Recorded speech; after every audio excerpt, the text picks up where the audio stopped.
Bem, já me alertaram aí, porque eu falei que a gente tinha estudado 3 instrumentos de controle, né? Mas na verdade só tínhamos estudado 2.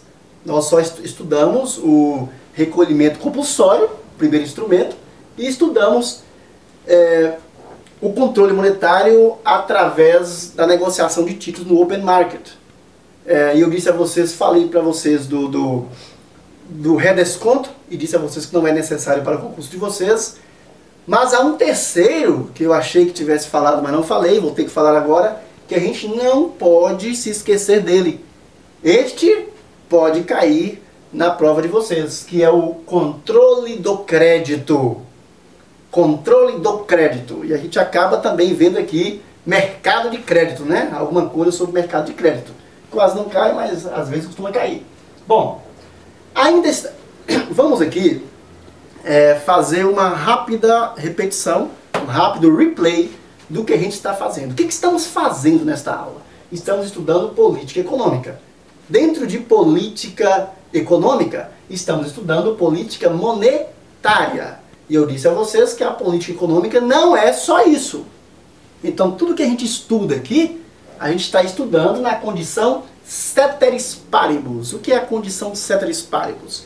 Nós estamos analisando esta variável monetária, mantendo todas as demais variáveis constantes. Puxa, professor, agora o senhor complicou tudo. É mais ou menos o seguinte.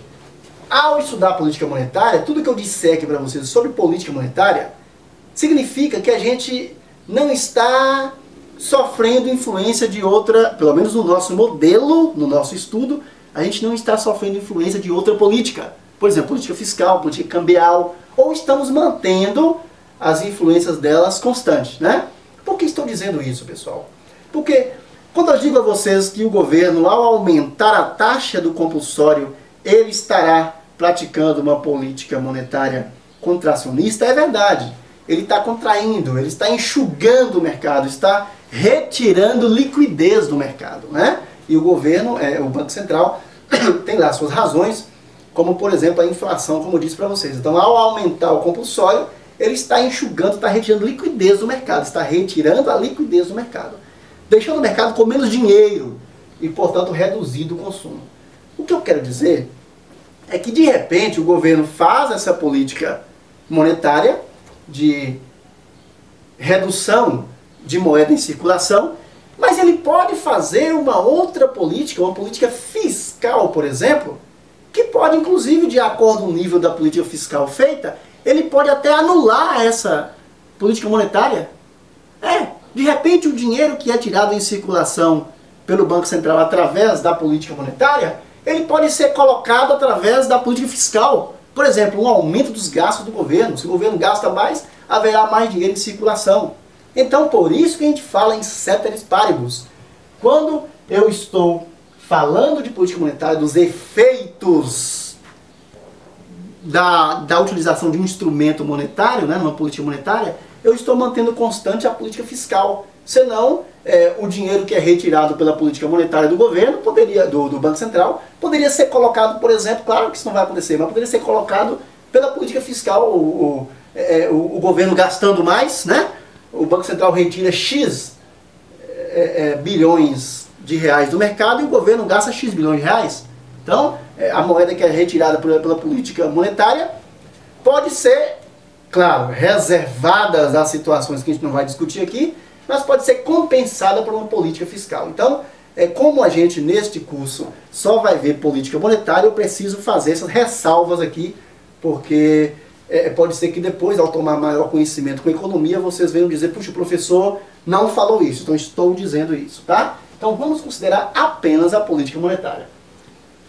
Bom, a gente viu então 2 instrumentos, que foi o recolhimento compulsório e foi o recolhimento compulsório e a negociação de títulos no mercado aberto. Vamos ver o terceiro, que é o controle do crédito. Muito simples. Como é que funciona o controle do crédito? Veja bem, quanto maior a facilidade de crédito, mais as pessoas irão consumir. Concorda comigo? Claro. Consumindo mais, aquela velha coisinha, vai fazer elevar os preços do produto, que aumentou a demanda. Elevando o preço dos produtos pode causar inflação. Lembra? Então, para evitar isso aí, o que faz o governo? ele pode contrair, fazer uma contração monetária, uma política contracionista, simplesmente restringindo o crédito. Como assim, professor? Simples. Por exemplo, empréstimo consignado, que está na moda hoje. De repente o governo pode baixar lá uma resolução no Banco, uma circular do Banco Central, proibindo, por exemplo, de repente o Banco Central pode proibir empréstimo consignado acima de 24 parcelas. Então o empréstimo consignado passa a ser apenas de no máximo 24 parcelas. Aí eu pergunto, mais pessoas ou menos pessoas irão tomar empréstimo? Menos pessoas. Menos pessoas tomarão empréstimo. E aí haverá menos dinheiro no mercado. O raciocínio é parecido. Se, por outro lado, o governo precisa fazer uma política monetária expansionista, quer colocar mais dinheiro no mercado, pelas razões dele, e de repente ele quer colocar mais dinheiro no mercado, ele pode, e ele quer utilizar desse instrumento aqui, já mostrei para vocês que ele pode utilizar os outros, né? Ele pode utilizar o recolhimento compulsório, pode utilizar a negociação de títulos no mercado aberto, no open market, mas ele quer utilizar o controle de crédito. O que faz o Banco Central? Ele expande o crédito. Em vez de restringi-lo, ele expande. Ele pode, por exemplo, dizer, não, agora o empréstimo compulsório, a venda de carros, os consórcios, podem ser feitos em até 110 prestações, digamos uma loucura dessa aí, né? Você pode comprar e pagar em até 110 prestações, comprar o seu carro. O que vai acontecer? Mais pessoas irão consumir. Mais pessoas irão consumir. E esse aumento do consumo poderá elevar os preços dos produtos. Como eu disse, ele costuma acelerar a economia no primeiro momento, mas pode elevar sim a inflação depois. E o Banco Central, como vocês já sabem, se tiverem alguma dúvida, revejam o tema Banco Central, para vocês perceberem que o Banco Central tem a obrigação de manter a inflação dentro do mínimo e do máximo exigido pelo governo. No centro da meta, melhor ainda. Ok? Então o controle do crédito é justamente isso aí. É a restrição ou a expansão do crédito, com o objetivo de contrair moeda, né? Reduzir a quantidade de moeda em circulação, ou elevar a quantidade de moeda em circulação.